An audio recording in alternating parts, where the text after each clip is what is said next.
Greetings and welcome back to BallisticSquid in space, where no one can hear you.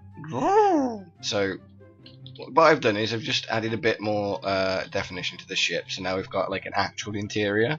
And this right here is a chest, so I've just stored up some engine components, power sources, whatnot in there, so we can get ready to work on this ship. Now, I was going to continue on with this ship, but then I thought, well, it's looking a bit messy. So what I started doing was I started work on what is going to be my masterpiece. Now, as you can see, what we've got here is the power core. So what I've done is I've made a power core out of 4 of the large powerful cobalt cores. Now this wiring here is going to be at the back for the engines. It's going to be what takes the power through the engines, and this is going to form the backbone of the cabling that runs the power throughout the ship to all the various components.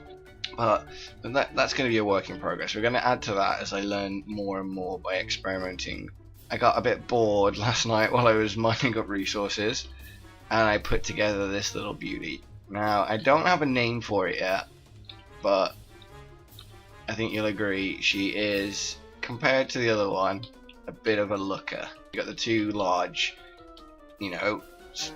nacelles, I think they're called, yeah, on the back. The exposed power core, the maneuvering thrusters there at the back. These have got large hydrogen engines in them, so this is going to provide a serious amount of thrust till I can again get the plutonium to develop some, what are they called? Ion engines, that's it. But as you can see down here, this one's already got the maneuvering thrusters in place, so when that fires, it points the nose of the ship off. When this fires here, it turns the ship to the left. There, we'll turn the ship to the right. These 2 here are the brakes. They're standard hydrogen thrusters. They're a bit more powerful than maneuvering thrusters because they've got to obviously counteract the massive forward momentum of the engines. And as you can see, when I brought this ship home last night after its inaugural test flight, I came a bit closer to the asteroid than I wanted to. So just bear that in mind when you fly in these. Like, once you're up to speed, it will take a while to slow them down again. So let's just take you inside through the crew hatch. There we go. Snap down to the ship. So this just orientates us so that when we're on board, we can move around normally. See, I made an original power core with the 2 large cobalt reactors on this one, and had to add a 3rd because it was just drawing so much power. So I've got the controls hooked up to the camera block on top, but there we go, that's the front of the ship, we're facing forward.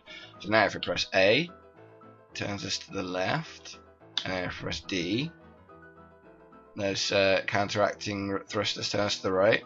Let's stop that. Now we hit S to bring the nose up, W to take the nose down.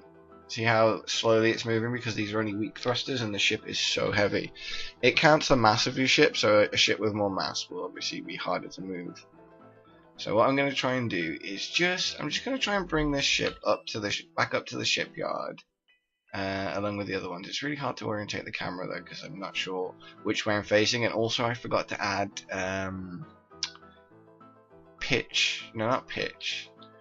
roll controls. That's it. I've got no roll at the moment, so I'm kind of stuck to this plane.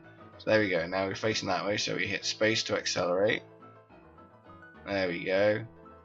And now you should in theory just carry on rolling forever. You can let go of the spacebar and see the speed units there gradually decrease and bring the ship to a halt. There we go. Now we're in place. There we are. Now we're no longer down at the asteroid, we're up at the shipyard. Lovely job there. So what I'm thinking about doing is not totally abandoning this one. But what I'm going to do is I'm going to strip back the hull greatly so I can expose the insides, because I'm not entirely satisfied with the shape of this ship now.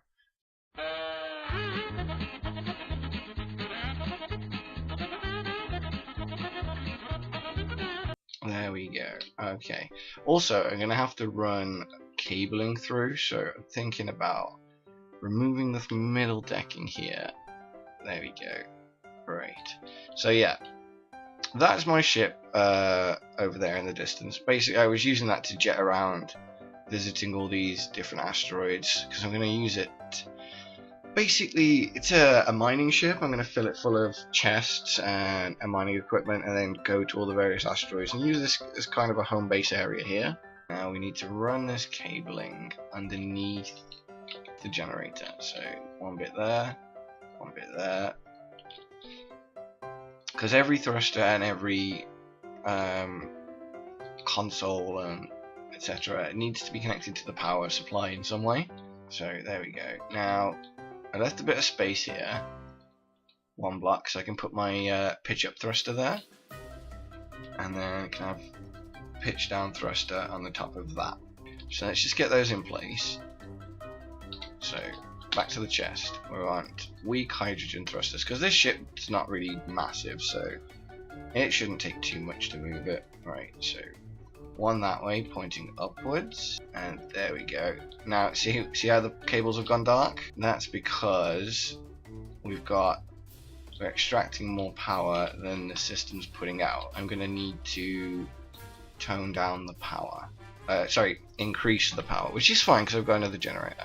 What we're going to want to do is you want to rotate the ship evenly, so rather than just having two thrusters at the back and try and pivot it around its center of gravity where you can lose control of it quite easily and end up in a spin, what I'm going to do is I'm going to have two on each side, but they're going to fire in opposites. So the one at the front right will fire alongside the one at the back left, and the one at the back right will fire alongside the one at the front left. So they're pointing in opposite directions at opposite ends of the ship, so they should rotate it. At least that's the theory anyway. There we go, right. Now that should slot on there. Right, okay. There we go. I find it, I don't know, I have this weird method of building where I'll build out the ship and then I'll want to remove everything I've built so I can see the skeleton that I'm constructing with regards to the power supply and cabling and whatnot. So yeah, I'm gradually just pulling bits of the ship apart and then putting in the backbone and then cabling it all around it. But anyway, I'm just going to pick up the control block as well because we're not going to be steering it from the reactor room. We're going to be steering it from the front of the ship like a good old proper spaceship should. And then we'll have the command module there. And that forms a sort of like nicely padded driver's seat too. Excellent, excellent. This ship is starting to come together. So now what we need to do is to find some way of doing that. See what I'm doing now? Rolling. We need to get some roll control. And here. That looks about right. That should give us our roll control, just to make sure. I'm going to pop another one underneath it here. There we go. So this will fire alongside the top one on the opposite side, and we'll work the same way as the turning does. Perfect. Right then, now we're going to need to cable those into the system, so I'm just going to get rid of the blocks between them for now. Okay, looking good, looking good, looking good, looking good. Right then. Do I have any more cables on me? No, I need to go and make some. Okay, so the ship itself is actually starting to look damn good. So let's get these cables in. And 1, 2. There we go. And then pop that one there. There we go. Now, all the thrusters, in theory, should be getting power once we've got enough power coming out of the core. Well, first of all, I need to go and get some cobalt ingots. So I should probably go and do that first. Let's just rock it down to the asteroid. See this dark stuff here? This right there? This is cobalt rock. So what you want to do is you want to mine up some of this. As you can see, I've pretty heavily mined this asteroid already for resources. Now you want to go to your mineral extract. No, wait, yeah. You got to pop that in your inventory first. I always forget that step. You got to pop that in there, and then spam click on that. Right, there we go. And then you can take that rubble, whack it in the furnace, and get out some cobalt ingots.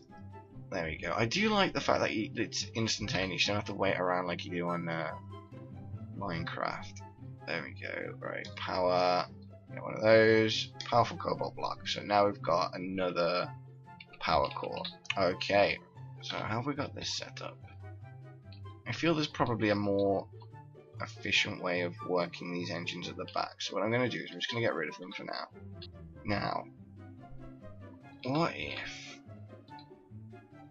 rid of that, get rid of that, and get rid of that. We'll pick this up.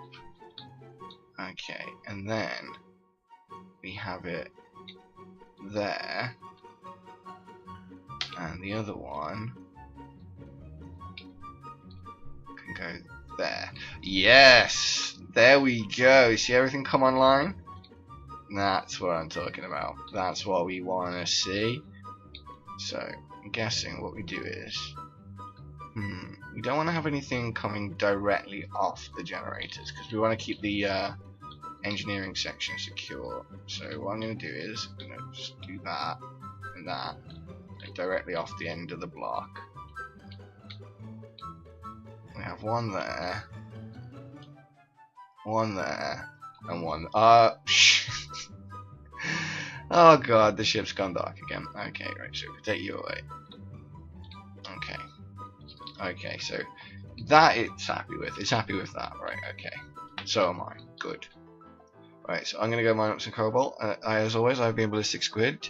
Don't forget to like, subscribe, and I will see you next time.